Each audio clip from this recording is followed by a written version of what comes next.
Bismillahirrahmanirrahim.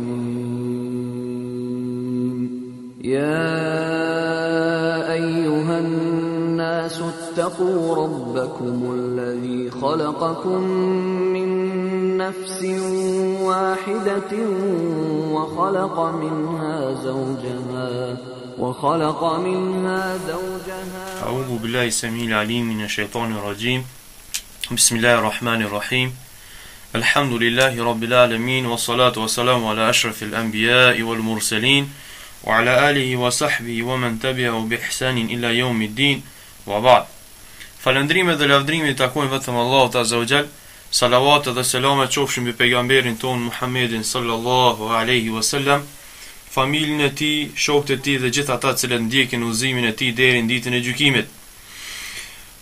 Ndëgjues të nderuar, ju përshëndetemi me përshëndetjen e banorëve të xhenetit. Assalamu alaikum wa rahmatullahi wa barakatuh. Tema që ne kemi zgjedhur këtë herë për juve është një temë interesante, sepse është diçka që i preokupon shumë muslimanët. Për kërkimi i furnizimit, i rrezikut, siç e njeh populli, është preokupim i madh i tyre. Dhe për fat keq, nga ignoranca e njerëzve, një numër i tyre mendon se të kapurit për fe dhe praktikimi i saj në jetën e përditshme u apakson njerëzve furnizimin. Praktikimi i fesë mendojnë se u apakson furnizimin. Por kjo çështje, disa praktikues të fesë i ka shtyrë të mendojnë edhe më keq ndoshta, duke thënë se duhet anashkaluar praktikimin e disa dispozitave islame nëse dëshirohet lehtësimi material dhe komoditeti ekonomik. Mi po, të tillët kanë haru apo harrojnë qëllimisht se krijuesi i lartë madhërisëm Allahu Azza wa Jall nuk e ka sjell fen e tij që t'i udhëzojë njerëzit vetëm në çështjet e ahiretit, ashtu siç thuhet mesin e disa njerëzve, dhe t'i bëj të lumtur ata vetëm në ahiret. Përkundrazi, Allahu Azza wa Jall e ka sjell fen e tij që t'i udhëzojë ata edhe në çështjet e dynjas, përfitimet e kësaj bote, t'i bëj të lumtur edhe në botën e tyre, në dynjan e tyre. Bile lutja më shpesht e pejgamberit sallallahu alaihi wasallam, shëmbëltyrës së njerëzimit ishte: O Zoti ynë, na jep në dynja të mira si dhe në ahiret të mira, dhe na ruaj nga dëshkimi i zjarrit. Thot Allahu, pejgamberi sallallahu alaihi wasallam na ka bo lutje që Allahu Azza wa Jall mi dhon këtë dynja të mira. E të mirat e dynjas janë shumëta, të lloj-llojshme, ngjyrshme, si dhe në ahiret mira, po do thot para ahiretit i ka kërkuar të mirat e dynjas. Dhe ka thonë fund, na ruaj nga dëshkimi i zjarrit.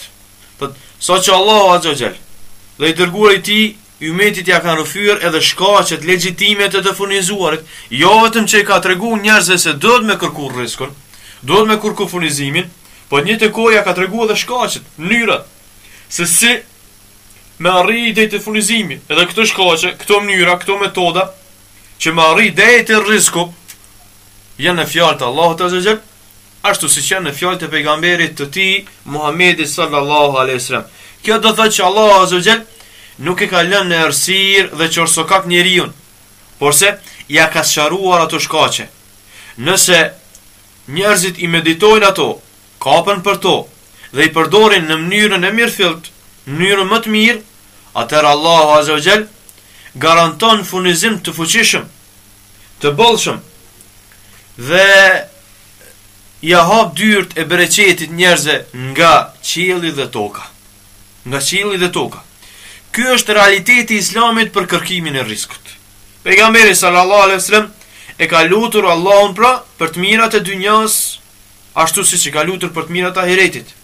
Këtë ja ka mësuar edhe muslimanëve, bile këtë lutje i ka porositur që ta thonë në fund të çdo namazit. Pra, o Zoti ynë, na jep në dynja të mira, si dhe në ahiret të mira, është lutje që pejgamberi sallallahu alaihi wasallam na ka porositur që ta thëmë këtë në çdo namaz, në fund të çdo namazit. Po përveç kësaj, pejgamberi sallallahu alaihi wasallam i është lutur gjithashtu Allahu Azza wa Jall me një lutje tjetër, kur thot: Allahumma inni as'aluka ilman nafi'an wa rizqan tayyiban wa 'amalan mutaqabbala.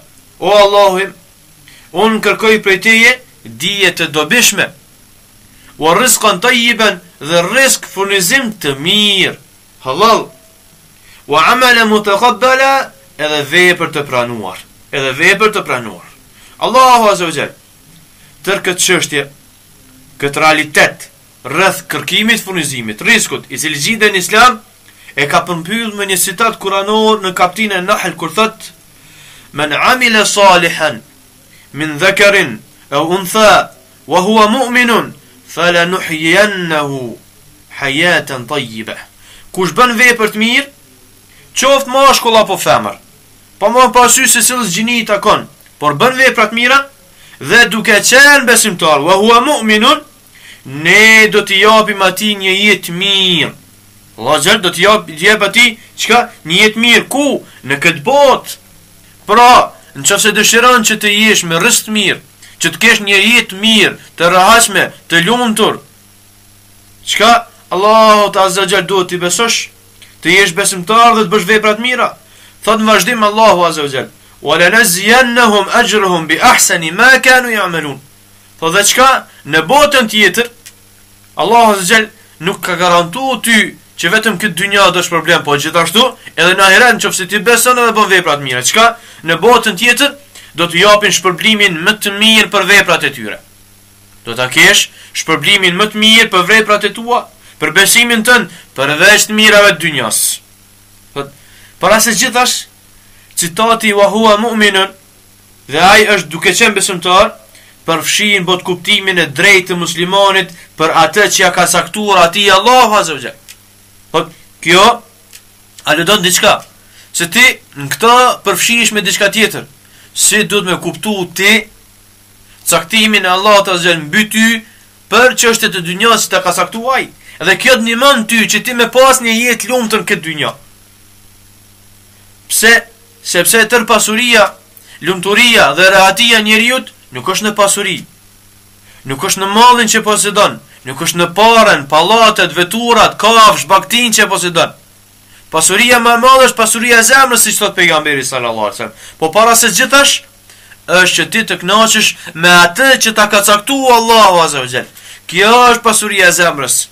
Pejgamberi sallallahu alaihi wasallam në lidhje me këtë thot me një hadith autentik: "Warda bima qasama Allahu lak takun aghna an-nas." Çka? Kënaqu me atë që ta ka caktuar Allahu ty prej furnizimit.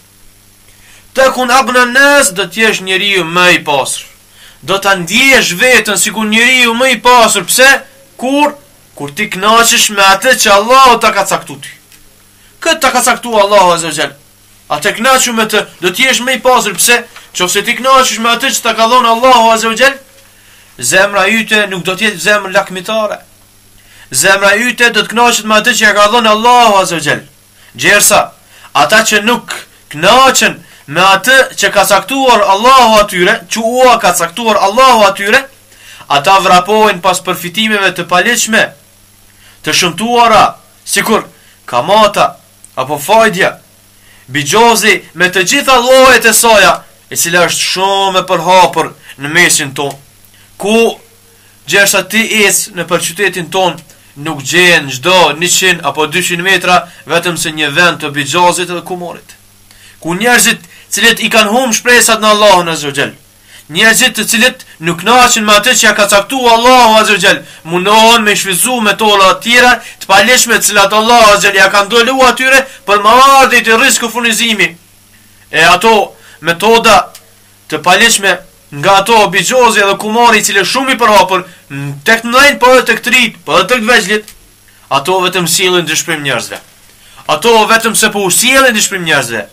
Kamata, fajdja, bigjozi po ju sjell humbje të pasurisë njerëzve, jo shtim të rrezikut, jo shtim të furnizimit. Përkundrazi, Allahu azza nuk e bereqen to. Sot e kanë një pasuri, nesër nuk e kanë fare hiç, mbesin me asgjë.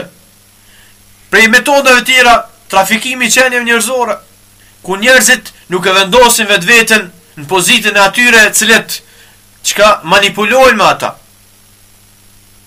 Pejgamberi sallallahu alaihi wasallam i ka thënë njërit prej shokëve të tij kur ka shkuar tek ai, Dhe ka thonë, ja Rasulullah, thot, e kom pa, thot, një grua të bukur, edhe kom desh me bo me ta, ato që ka bën mashkulli me femnën. Thot, çka thua ti për këtë punë? Thot, pejgamberi sallallahu alaihi wasallam, thot, a ki dëshirë që dikush me manipulu me nënën tënde? Thot, jo. A ki dëshirë që dikush me abuzu gruan tënde? Thot, jo. A ki dëshirë që dikush me pas marrëdhënie me motrën tënde, në palishme? Thot, jo. Thot, atëherë edhe ti mos dëshiro për nënën, motrën apo gruan e dikujt tjetër. Po çka? Shfrytëzoje halalin që Allah azhël ta ka caktuar. Për këtë shkak secili kur dëshiron me bo manipulime me qenjet të cilat Allah azhël i ka ndaluar, të cilat i ndalojnë edhe shoqëritë e vetë dijesuara, kudo që janë nëpër botë, ata duhet me pas kujdes këtë çështje dhe ta vendosin vetveten në atë pozitë. Një prej metodave tjera të palishme janë edhe mashtrimet e ndryshme në tregti, mangësitë në peshore dhe në kualitet, korrupsioni e tjera, të gjitha këto dukuri negative të cilat Allahu azza wa jall i ka ndaluar qysh kohën e pejgamberit sallallahu alaihi wasallam para më shumë se 14 shekujve. Para më shumë se 14 shekujve e sot akoma shoqëritë vuajnë nga këto dukuri dhe her pas her edhe njerëzit falimentojnë edhe dështojnë në këtë dynja e lemo për ahiret. Allahu azza na përmirësoj gjithve. Prej qesave të furnizimit në dritën e Kuranit dhe Sunetit, cilat Allahu azza ka garantuar to, shtimin e pasurisë, rrezikut, një jetë mirë dhe të lumtur, është gjithashtu edhe istighfari dhe pendimi. Istighfari, kërkimi i faljes tek Allahu për mëkatet tona. Pejgamberi sallallahu alaihi wasallam thot, çdo biri i Ademit është gjunaqar. Çdo biri i Ademit është gjunaqar, po më i miri për tyre është ai i cili pendohet. Thot, nuk ka njeri i cili mund me thonë për vetveten e vet që nuk ka gjuna, asesi. Po gjunat janë ato cilët ja paksojnë njeriu të furnizimin, ja mangësojnë vetvetes rrezikun, kurse me anë veprave të mira, prej tyre istighfari dhe pendimi tek Allahu azza wa jall, atina i shtohet rreziku. Pra, nga gjërat më të rëndësishme që zbresin rrezikun në realitet, janë istighfari dhe pendimi tek Allahu azza wa jall, i cili është el-Ghaffar, falës, es-Sattar, mbulus i mëkateve. Allahu azza wa jall i mbulon mëkatet e robërve, për vetë se kur ata i zbulojnë vetë. Pejgamberi sallallahu alaihi wasallam tregon me një hadith se Allahu azza wa jall ja fal njerëzve gjunahet përveç atyre cilët i qesin shesh vetiu.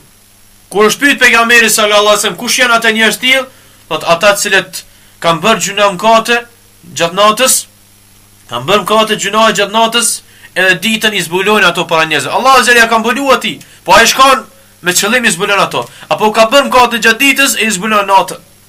Realiteti, esenca tek Allahu azza wa jall është se ai është mbulues i mëkateve. Mirë po, problemi që ndron tek ajo se shumica e njerëzve mendojnë se istighfari dhe pendimi bëhet vetëm me gjuhë. Sigur fjala e dikujt, astaghfirullah wa atubu ilej. Çka? Kërkoj falje te Allah, pendohem tek ai. Mjafton vetëm me gjuhë, jo. Në realitet kjo fjalë nuk zë vend në zemrat e këtyre personave, as në gjymtyrët e tyre. Ky istighfari yti, ky pendim për mëkatet që ti ke bërë ti, duhet më u pa, duhet më u vrej, duhet më reflektu. Ku? Në gjymtyrët e tua, në veprat e tua, duke u largu për atyre mëkateve, duke i mos i përsërit ato dhe duke i zëvendësu me vepra të mira. Duke i zëvendësu me vepra të mira. Gjë për të cilën dietarët islam kanë thënë se kjo mënyrë e pendimit është pendimi i gënjeshtarëve. Pendimi i gënjeshtarëve. Imam Nawawi rahimahullah në lidhje me istighfarin dhe pendimin ka përmendur kushte që pendimi të pranohet tek Allahu azza wa jall. Ai thot, pendimi është obligim nga çdo mëkat. Nëse mëkati ka të bëj vetëm mes robit dhe Allahut, atëherë ato janë 3. E para, të largohet nga mëkati, të pendohet për atë mëkat që e ka bërë, të jetë i vendosur që më nuk do t'i kthehet mëkatit. Do të mu largu për gjunohet, me u pendu, do të me pa zemër, qka pendus, shpirt pendus, për atë vepra, atë gjuna që ka bërë. me ardh keq, me i ra pishman, edhe me qenë i vendost që mos me u kthy mëkatit cilën e ka bërë. Nëse njëri nga këto kushte nuk plotësohet, atëherë edhe pendimi nuk pranohet. Nëse mëkati ka të bëj me ndonjë njeri tjetër, atëherë ekziston edhe një kusht tjetër. E ai është që t'ia kthej hakun pronarit vet, varësisht prej hakut që i ka hy, qoftë me pasuri, shpifje apo përgojim. Çka? Thot duhet t'ia kthej pasurinë që ja ka me hongër, ja ka ngrënë atij me të padrejtë. Nëse ka shpif për të, duhet shkoj tek ai dhe të kërkoj halallëk. Për çka? Për shpifin që i ka bërë. Nëse dëshiron që Allahu më ia pranoj atij në pendimin. Nëse ka përgoju për të, e ka marrë në përgojë, gjithë që le ka të pas ndalume, gjithashtu duhet të shkoj tek ai edhe të kërkoj halallëk për ti. Një dietar i madh, Fudail ibn Iyad, Allahu mëshiroft, thot: istikfari pa largim nga mëkati është pendimi gënjeshtarëve. Ai cili thot vazhdimisht se pendohet kurse prapë sërish i kthehet gjunahit, ky është ka një pendim gënjeshtër. Pendim pretendues vetëm. Në realitet, në sens, nuk është i vërtet. Një dietar tjetër thot për istikfarin kur e definon kërkimin e faljes, thot kërkimi i istikfarit me fjalë dhe vepra gjithashtu. Jo vetëm me fjalë, po edhe me vepra. Faktat se istikfari dhe pendimi janë prej qesave të furnizimit janë shumët. Në lidhje me këtë dhunti, kemi fjalët të Allahut azza xal në Kur'an dhe të pejgamberit sallallahu alaihi wasallam në hadithe autentike. Allahu azza xal thot: "Fa qultu astaghfiru rabbakum innahu kana ghaffara." U thash, kush? Nuhi alayhis salam, pejgamberi i parë mas Ademit alayhis salam, i cili ka qenë me vite tek populli i tij. Ju ka drejtu duke ju thënë: kërkoni falje Zotit tuaj. Innehu kana ghaffara, sa ai vërtet fal shumë. Mi pa ka kush që kërkon falje tek ai. Yursilis samaa aleikum idrara, ai ju lëshon nga qielli shi me bollëk. Çka? Wa yumdidkum bi amwalin wa banin wa yaj'al lakum jannatin wa yaj'al lakum anhara, ju shumon pasurinë dhe fëmijët, ju bën të keni kopshte dhe ju jep lumenj. Pra ky është bereqeti i istikfarit së herë që ne bëmi istikfar tek Allahu azza xal. Astaghfirullah, edhe ndalmi prej mëkateve, nuk i kthehemi, pendohemi mëkatet që kena bëu më herët. Një komentator i madh i Kuranit Kutubi thot se në këtë ajet ka fakt se me anë të istikfarit zbret risku dhe shirat nga qielli. Ibn Kathiri, gjithashtu komentatori i Kuranit, thot i njohur i famshëm: nëse pendoheni tek Allahu dhe kërkoni falje i nështroheni, ju shtohet juve risku dhe ju ujit Allahu azza wa jall nga bereqetet e qiellit dhe ju jep bereqet nga toka. Ju jep bereqet nga toka.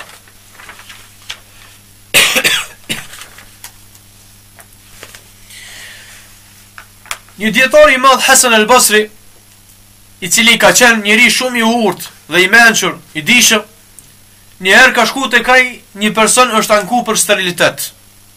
Hasan al-Basri ju ka thonë: shko dhe bën istikfar, pendohet tek Allah.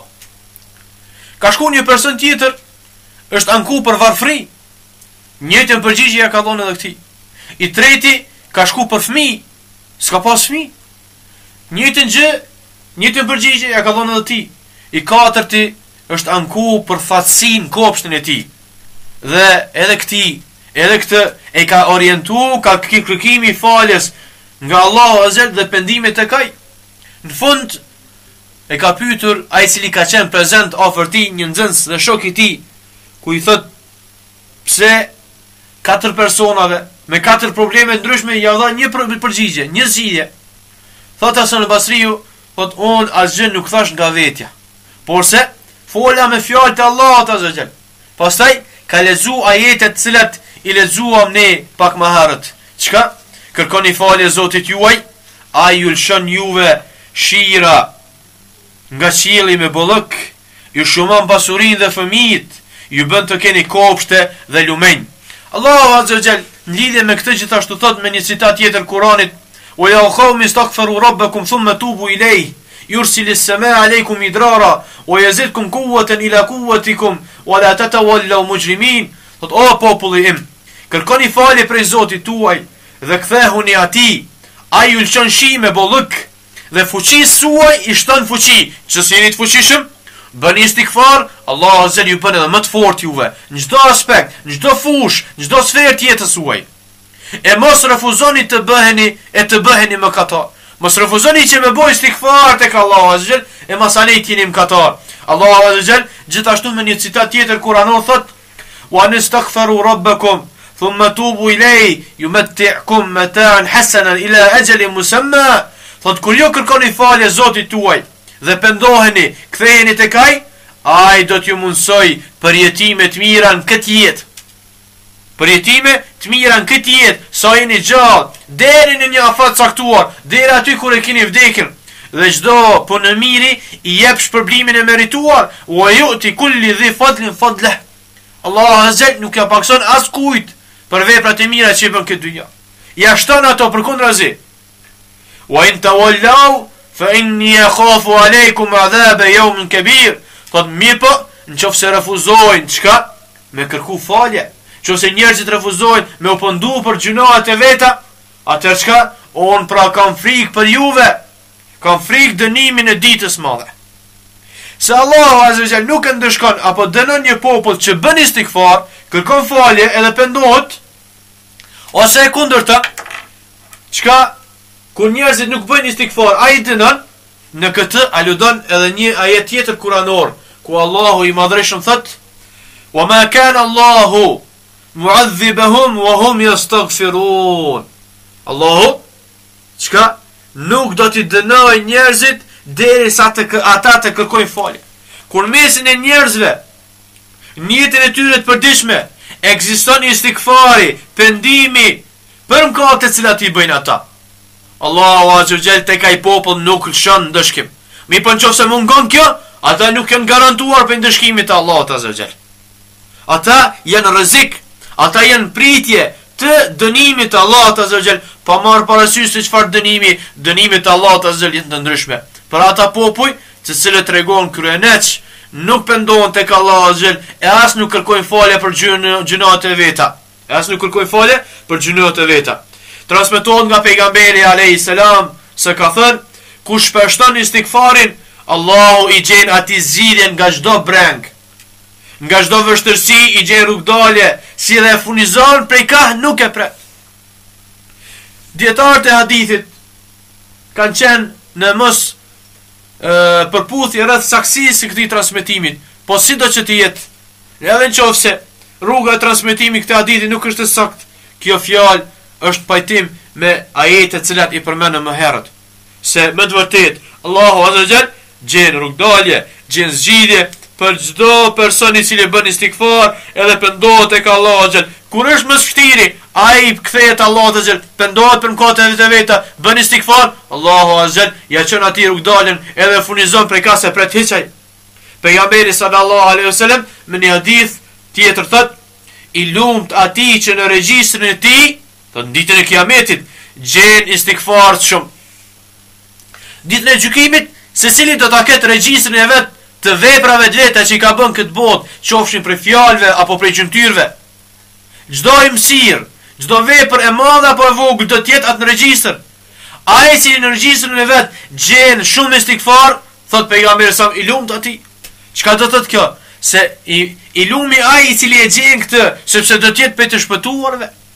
Vetë pejgamberi sallallahu alaihi wasallam ka qenë për atyre i cili ka bëj istighfar shumë. Është penduar tek Allahu azza wa jall, edhe pse gjithë mëkatet i ka pas falura. Sepse ka qenë njëri i cili vetëm ka bërë vepra të mira, po prap ka thënë unë gjatë ditës bëj 70 deri 100 herë istighfar. Astaghfirullah wa atubu ilay. Astaghfirullah. Për çështave të tjera të furnizimit që Allah me të ashtu pasurin ty, e vlat, malin, çka do tjetër, prej lloj-llojshmërisë pasurisë, është që ti të jesh i devotshëm. Pra, devotshmëria. Edhe rreth devotshmërisë dietarët kanë sjell definicione ndryshme. Por që të gjithë përafërsisht kanë të njëjtën përmbajtje, se ajo ka për qëllim kryerja e urdhrave të Allahut dhe ndalja nga haramet. E kjo do të thotë mbrojtje dhe ruajtje mbrojtje prej dënimit të Allahut azza wa jall. Këtë përmbajtje e forcon hadithi kutsi. Hadith kutsi, fjalë e transmetuar nga pejgamberi sallallahu alaihi wasallam drejt për drejt nga Allahu, ku Allahu i madhëshëm thot: "Men adali waliyan faqad adhantuhu bil harb." Kush mangus mu një mik timin, një rob timin të devotshëm, on atyre u shpalli luftë. Tash, kush është ai mik i Allahut azza wa jall? Kush është ai rob i devotshëm i Allahut azza wa jall që Allahu azza për hir ti, për hir devotshmërisë ti, i shpall luftë tjerëve, atyre që ngusin atë? Ata persona, thot pejgamberi Allahu azza wa jall hadith kutsi, janë ata të cilët i çojnë farzën vend, ndalen nga haramet, edhe sa të kenë mundësi i shtojnë veprat e mira vullnetare. Sa të kenë mundësi i shtojnë veprat e mira vullnetare. Argumentin nga citatet e shpalljes së devotshmëria është çelësi furnizimit janë këto. Allahu azza wa jalla thon Kur'an: "Wa may yattaqillaha yaj'al lahu makhraja wa yarzuqhu min haythu la yahtasib." Çka? Kush ka dron Allahun, ai i bën rrugdalje atij. Njeriu të devotshëm, atij që ka frikë Allahun, i gjen rrugdalje. Kur ai është në kriza, situata të palakmueshme, dhe e furnizon atë prej nga nuk e pret. E furnizon prej nga nuk e pret, e shpëton nga brenga dynjas dhe ahiretit, siç thot Ibn Abasi, Allahu më shëro. Ky është ajeti më i madh rrugdaljes në Kur'an, siç thot Ibn Mesudi. Allahu azza jall me një ajet tjetër Kur'anit thot: "Wa may yattaqillaha yaj'al lahu min amrihi yusra." Kush e ka dron Allahun, ai i aleson çështjet atij, çështjet e dynjas, pa marrë parasysh se çfarë çështje ajo. Që gjenden në vështirësi njeriu, nëse ke pas frikë Allahun, i rujt prej harameve, i rujt prej dënimit ti, duke mos shkel në ato kufi ku ti ka caktuar Allahu azza jall, do ta gjesh Allahun azza jall çlirues të brengave tua, situata të vështira, krizave. Mi po nëse nuk e pas frikë Allahun azza jall, nuk e ke ruajt Allahut azza jall, dënimi ti nuk je ndal aty ku ti ka caktuar limitet Allahu azza jall, atëherë mos prit që Allahu do të ndihmoj ty kur ti gjendesh pozita edhe në situata të vështira. Asesi. Allahu azza jall thot me një ajet tjetër në Kur'anit kur tregon se devotshmëria është çelësi furnizimit. Se ti jesh musliman i mirë, do të thotë që Allahu azza jall më të furnizu ty. Thot: "Walau anna ahla al-qura amanu wattaqu la fatahna alehim barakati min as-samai wal-ard." Thot, e sikur banorët e këtyre vendbanimeve, sikur banorët e fshatrave, qyteteve, të kishin besuar dhe të ishin ruajtur, të kishin qenë të devotshëm, me besu edhe me qenë i devotshëm. Çka do të thotë me qenë i devotshëm? Pra ishte me i çun në vend urdhrat e Allah, me ndal prej harame, mos me shkel kufit Allah të gjell, edhe sa më shumë me bo vepra të mira. Çka thot Allah azza jall? Ne do t'ju hapnim begati nga qielli e toka, të mira, bereqet, furnizim, rrezik të lloj-llojshëm. Allahu azza jall do t'ju çonte banorëve, shatrave dhe qyteteve, sikur ata të kishin frikë Allahun azza jall, sikur ata mos shkelnin aty ku ja ka ndaluar Allahu azza jall me shkel.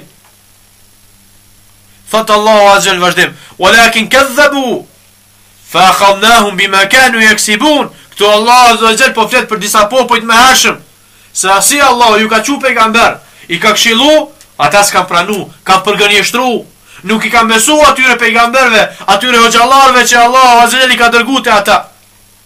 Ka për qëllim pejgamber të Allahut azza jall, mësuesit e njerëzve me shpalljet e Allahut azza jall, çka i ka përgënjeshtru, nuk ju ka besu se janë pejgamber të Allahut azza jall. Thot: "Fa akhadnahum." Thot çka? Andaj i dënuam me shkatrim për atë që merituan. Kjo është përfitimi tyre, përgënjeshtrimi i pejgamberëve të Allahut, shkeljave urdhave të Allahut azza jall, mos ndalje në limitet të Allahut azza jall, do thotë që Allahu azza jall të çon dënim ty për shkak veprave tua, se ti ke merituar ato. Allahu azza jall me një citat tjetër Kur'anit thot: "Walau annahum aqamu at-taurata wal-injila wama unzila ilayhim min rabbihim la akalu min fawqihim wa min tahti arjulihim minhum ummatun muqtasida wa kathirun minhum sa'a ma ya'malun." Po sikur ata ti përmbaheshin Tevratit, Injilit dhe asaj që shpallën nga Zoti i tyre. Ibn Abbasi thot Kurani është për qëllim këtu. Thot çka? Sikur i thartë e librit, krishterët edhe që futët që Allah ju ka dërguar atëherë atyre, pejgambert, ju kishin përmbajt librit tyre.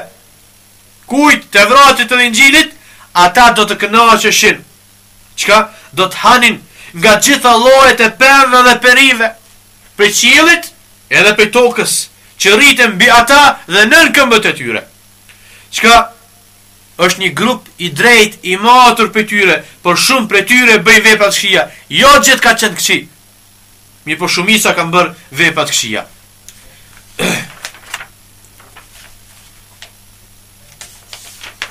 Prej qesave tjerë të devotshmërisë janë gjithashtu edhe mbështetja në Allahun Azza wa Jall. Mbështetja në Allahun Azza wa Jall, e cila përndryshe quhet tevekkul. Çka do thotë tevekkul? Tevekkuli do thotë ti mbështetesh Allahut Azza wa Jall me zemër. Ti ja shfaqësh paaftësinë tënde krijuesit. Ti mbështetesh atij duke e ditë, duke pas në mendje se nuk ka lëviz tjetër në gjithësi përveç Allahut. Se çdo krijesë apo furnizim, dhënie apo ndalim, dëm apo dobi, varfri apo pasuri, smundje apo shërim, vdekje apo jetë, të gjitha këto janë prej Allahut Azza wa Jall.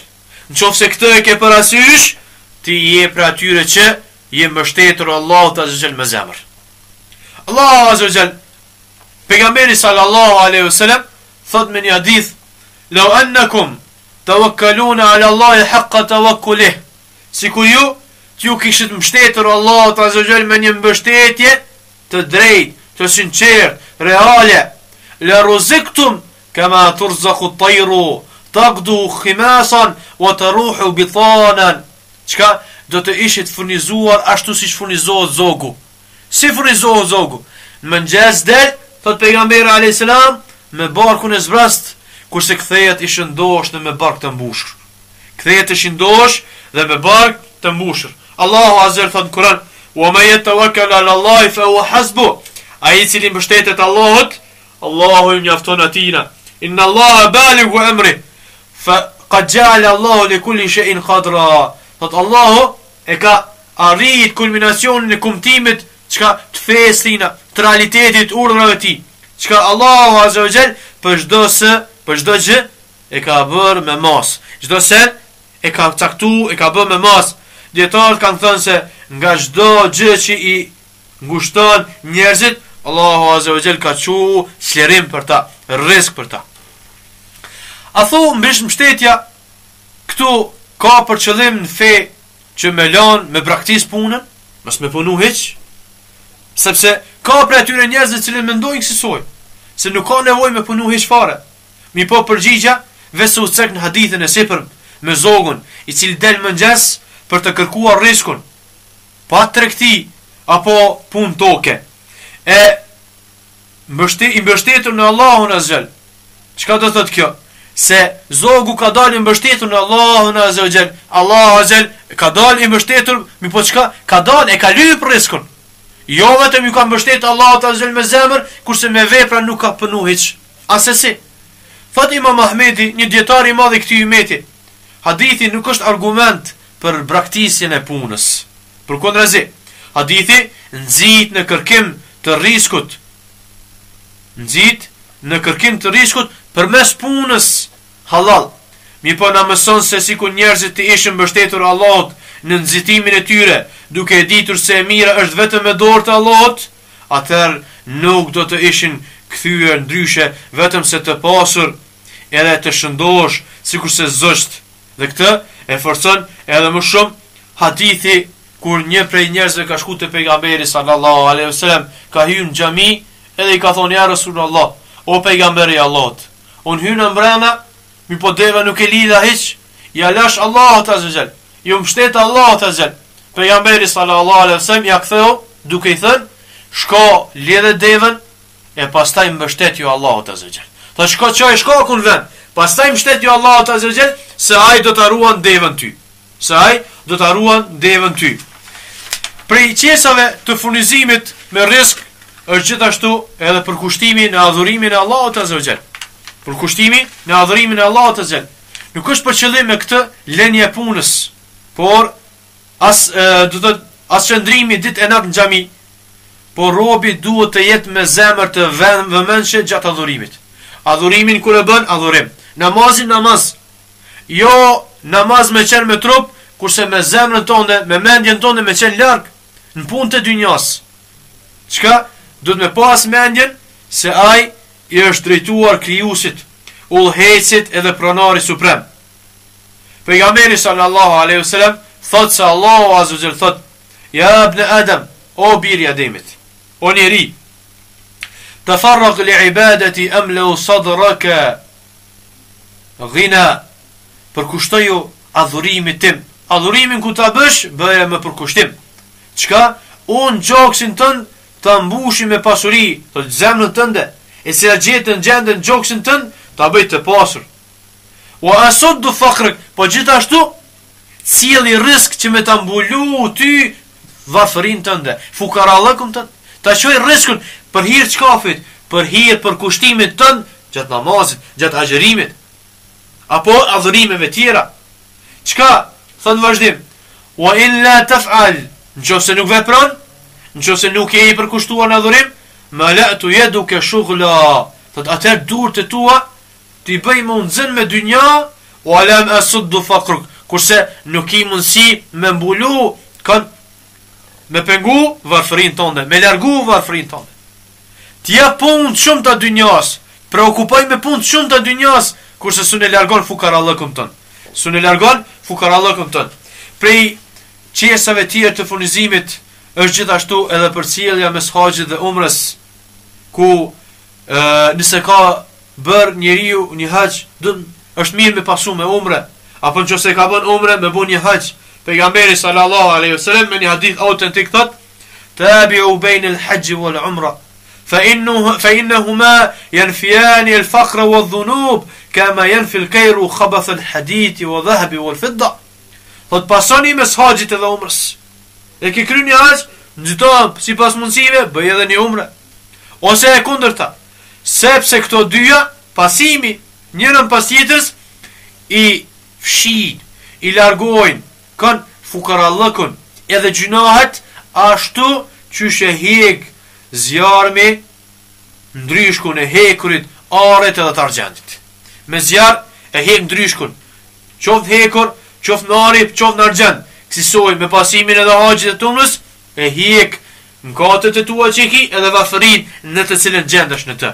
Pre qesave tjerë të riskut është gjithashtu edhe lidhja farefisnore, ku me të është për qëllim rreth i gjër i farefisit. Çdo kë që e ke prej farefisit, qoftë prej babës apo prej nanës. Pejgamberi sallallahu alaihi wasallam në lidhje me këtë thot: "Man sarrahu an yubsata lahu fi rizqihi wa an yunsa lahu fi atharihi falyasir rahima." Thot ai i cili dëshiron që më ushtu rreziku atina, që më furnizu ma shumë, çka? Edhe më uzgjat jeta me pas bereqento, apo edhe më uzgjat në realitet, sipas asaj që është caktuar tek libri Allahut azza wa jall, atëherë çka? Ky le të mbaj lidhjet farefisnore. Le të mbaj lidhjet farefisnore. Me një transmetim thot: "Dhe kush dëshiron që t'i largohet vdekja e keqe, që të mos ketë vdekje të keqe, atëherë le të kem frikë Allahut edhe të mbaj lidhjet farefisnore." Çka do thot lidhja farefisnore? Përgjigja: nxitimi për t'ju bërë atyre mirë, ose për t'u larguar atyre ndonjë të keqe, qoftë me pasuri apo diçka tjetër, apo ndonjë metodë tjetër. Prej qesave tjerë të furnizimit është gjithashtu shpenzimi në rrugt të Allahut azza wa jall. Shpenzimi në rrugt të Allahut azza wa jall. Ky qes i riskut do të shpenzosh për të varfërit, skamnort, jetimat, të nevojshmit, borxhlit, si dhe të japësh në rrugë të Zotit për të ndihmuar fenë e tij, për hapjen e tij, që njerëzit ta mësojnë atë. Allahu azza wa jall thot: wa ma anfaqtum min shay'in fa huwa yakhlifuhu wa huwa khayru raziqin. Thot nuk ka sen që e jepni ju, e shpenzoni ku? Në rrugë të Allahut azza wa jall. Për hir të Allahut azza wa jall. Jo për hir të njerëzve, që njerëzit më thonë ai shpenzon, ju nimon njerëzve. Çka? Fa huwa yakhlifu, Allahu ta zëvendëson ata. Ta zëvendëson atë shpenzim që ke boti.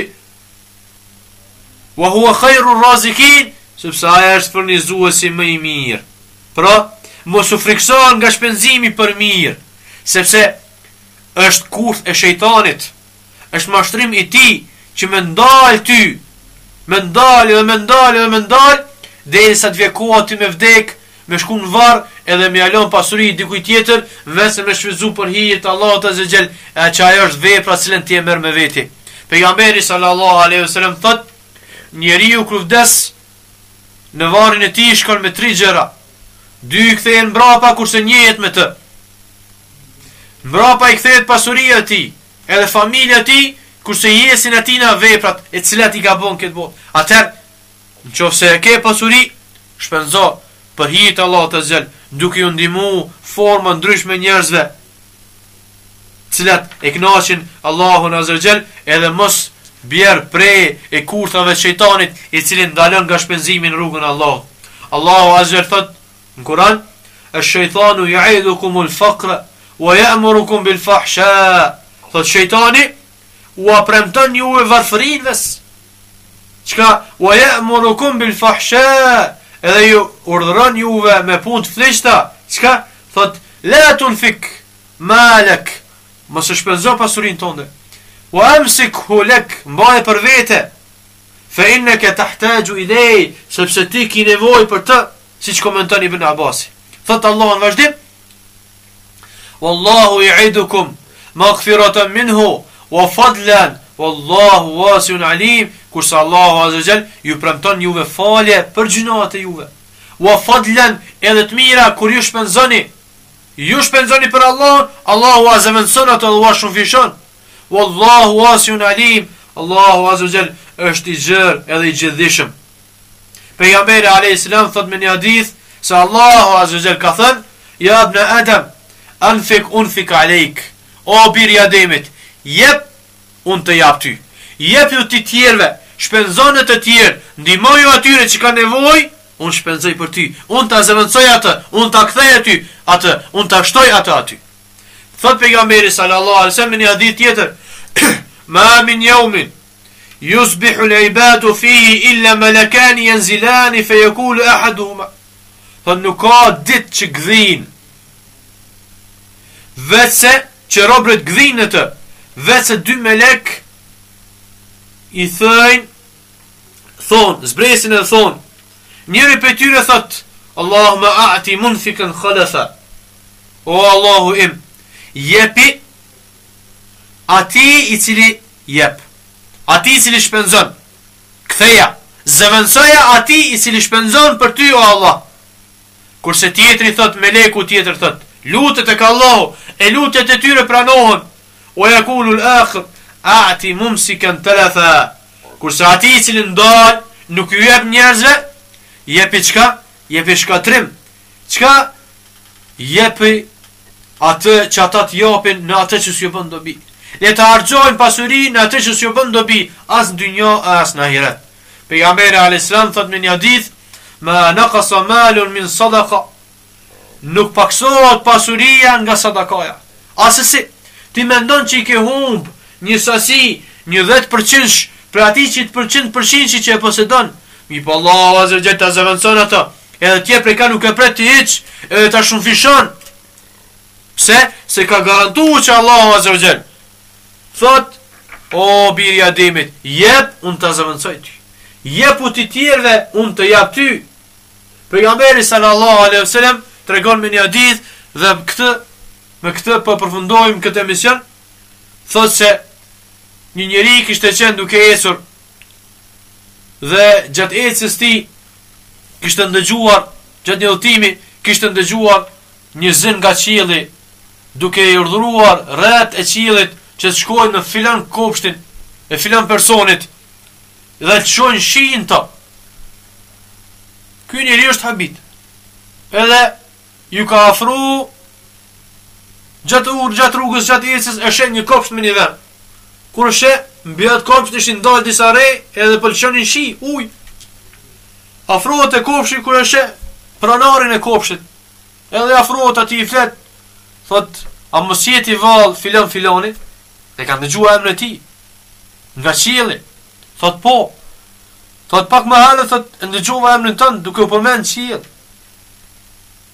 Duke urnu re që të vinë të ti edhe lëshojnë shinë kopshtin tënd. Më trega çfarë vepre bën ti, që Allahu Azza wa Jall i ka urnu ret me ardh të ti edhe me lëshu shi. Thot, unë nuk di që bëjnë ndonjë gjë tjetër përveç se atë që e fitoj prej tokës e ndajnë 3 pjesë. Një pjesë e kthejnë tokë sërish, 1/3 e përfitimit nga toka e kthej sërish tokë, që me punu sërish tokë. E çes farën të. Pjesën e 2/3 çka thot e ndali për vete dhe familjen time. Kurse 3/3 pjesën e mbetur nga ato 3 pjesë përfitimit, thot u jap tjerëve. E jap sadaka, e jap në rrugt Allahut Azza wa Jall. Për shkak kësaj vepre Allahu Azza wa Jall ka urdhëruar re që me shku te kopshti e filonit edhe me lëshu shinta. Me lëshu bereqet.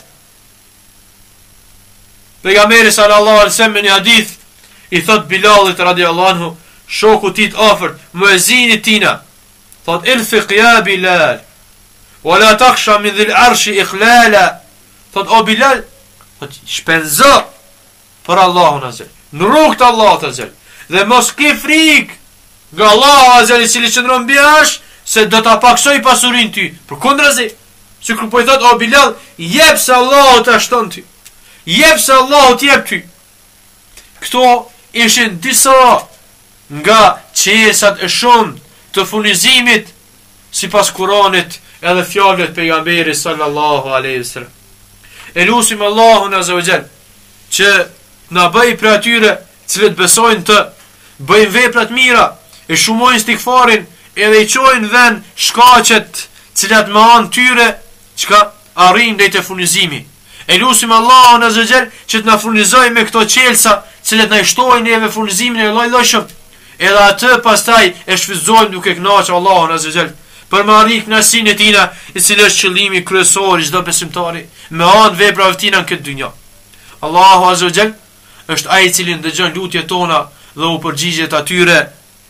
Wa sallallahu ala nabina Muhammad wa akhiru dawana alhamdulillahi rabbil alamin. E deri në takimin e fundit e ardhshëm. Wassalamu alaikum wa rahmatullahi wa barakatuh.